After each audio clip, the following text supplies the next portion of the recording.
전문가 연결해서 잠시 그 사고 원인을 좀 알아보도록 하겠습니다. 조원철 연세대학교 사회환경시스템공학부 명예교수 연결돼 있습니다. 조 교수님 안녕하십니까?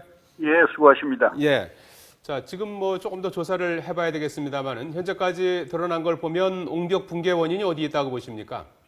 옹벽 붕괴 원인 이제 지금 이 시점에는 우선 옹벽 자체가 약했다고 하는 겁니다. 우리가 네. 이제 산자락에 아파트 짓는 경우를 보면은 이 경사면 아래 부분을 전부 절토를 해가지고 잘라서 옹벽을 급격하게 이제 높이고 경사가 급하게 이제 설치하는 경우가 대부분이거든요. 예. 그래서 옹벽 자체가 약했기 때문에 비단 요즘뿐만 아니라 지난 여름 금년엔 작년에는 장마가 그렇게 심하지는 않았습니다만은 장마철에도 그 조짐 현상이 있었고 이번에도 조짐 현상이 나타났다고 하는 그 현장 증언을 저희가 이제 확인하고 있는데 예. 옹벽 자체가 너무 약했다라고 하는 것이 주 이제 원인이 되겠습니다.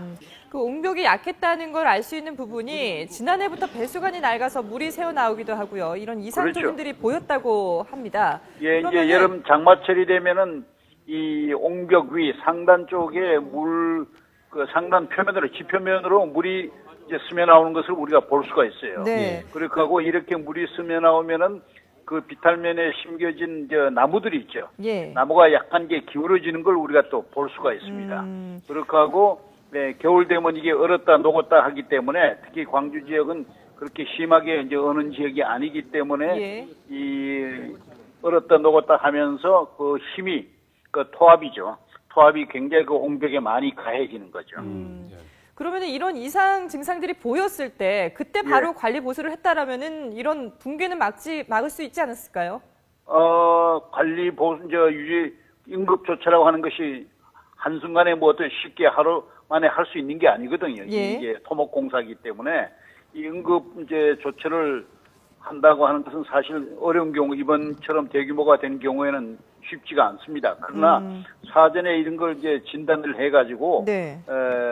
보완 작업을 해야죠. 보완하는 방법은 여러 가지가 있습니다만은 구체적으로 이야기하면 옹벽 앞에 전면 쪽을 더 두껍게 쌓고 더 튼튼하게 해가지고 하는 방법이 있고 예. 또 위에 비탈면에다가 우리 그 소일 레이드라고 해서 못을 박는 겁니다. 길게 10m 이상 깊은 데까지 와이어 가지고 못을 박는 방법들이 있어서 그래서 비탈면 자체를 보호해주는 방법이 있고 예. 그게 보면 비탈면을 보호하는 것과 옹벽에 직접 보호하는 것. 그다음에 또한 중요한 것이 물길을 제대로 만들어주는 겁니다. 그래서 옹벽 위쪽에 비탈면에 물이 흐르지 않도록 해주는 이런 보강 방법들이 현실적으로 가능한 방법이 여러 가지가 있습니다. 예. 그렇기 때문에 사전에 어떤 조짐 현상이든지 또는 평상시에 분석을 해가지고 이게 약하다 싶으면은 그런 보안 공법을 우리가 사용할 수가 있습니다. 그리고 사용해야 합니다. 예.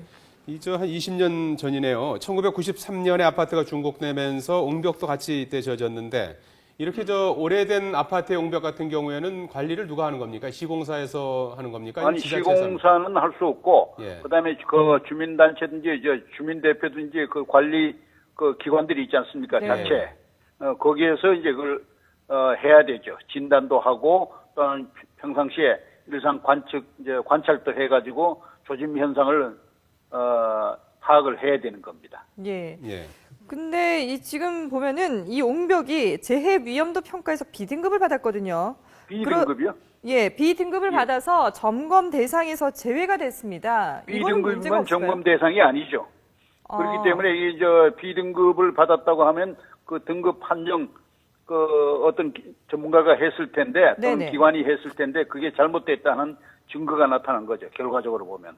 그러면 이 재해 위험도 평가가 어떤 식으로 이루어지는지 좀 구체적으로 설명을 여러 해 가지 주시겠습니까? 옹벽 경우에는 옹벽 위에는 옹벽 경사 또는 옹벽의 구조물 또 그다음에 옹벽 위에 놓여 있는 그 경사면의 각도든지 지하수 흐름이든지 그런 집안공학적인 판단 기준이 있습니다. 네. 그 기준을 가지고 판단을 하는 건데 되게 아마 겉모양만 갖고 했던 것 같아요 보니까.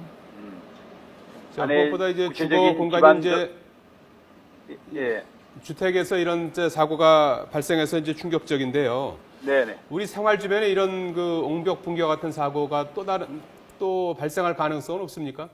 많이 있습니다. 왜냐하면 우리가 서울이나 대도시 주변에 보면은 산 비탈에 많은 그 아파트를 짓고 있거든요. 예. 이 아파트를 지을 때는 공간을 확보하기 위해서 비탈면의 맨 밑에 자락을 절토를 해가지고 아주 가파르게 거의 90도 내지 80도 정도로 경사를 급하게 하고 거기에다 옹벽을 치는 경우가 대부분입니다. 예, 예. 그렇기 때문에 이런 그 급경사 지역에 바닥에 설치된 이런 옹벽은 정밀 진단을 통해서 하면 다시 그 재점검하고 모자람이 있을 때는 여러 가지 그 보안 공법을 시행하도록 해야 되겠습니다. 네. 예. 그 뭐 앞서도 간단히 설명을 해주셨는데요. 붕괴 조짐을 보이는 그런 그 조짐, 뭐 시그널이랄까 이런 건 어떻게 예, 저 붕괴 조짐은 장마철 경우에는 예. 그 위에 있는 경사면으로 이 물이 스면은 경사면 표면으로 물이 내려오는 게 가장 그 쉽게 볼 수 있는 그 전조 현상입니다. 그리고 경사면에 심어진 나무가 약간 기울어지는 게 눈에 볼 수가 있어요. 예, 이럴 때는 이미 굉장히 위험한 상태에 놓여 있고, 그다음에 옹벽 자체가 깨지거나 옹벽에 이제 물이 깨진 부분으로 물이 스며 나오는 경우, 이 배수가 잘 안 돼서 그렇거든요. 배수가 안 되면 수압이 걸립니다. 예, 예. 수압이 걸리기 때문에 이런 조짐 현상이 있을 때는 빨리 안전조치 대피하는 것하고 그다음에 보수 보강을 하도록 조치를 해야 됩니다. 예, 예. 자, 좀 그 아파트 관리 사무소 같은 데서 좀 해빙기인데요. 아파트 주변의 옹벽을 좀 한번 좀 세심하게 좀 살펴서 제2의 옹벽 붕괴 사고 없었으면 합니다.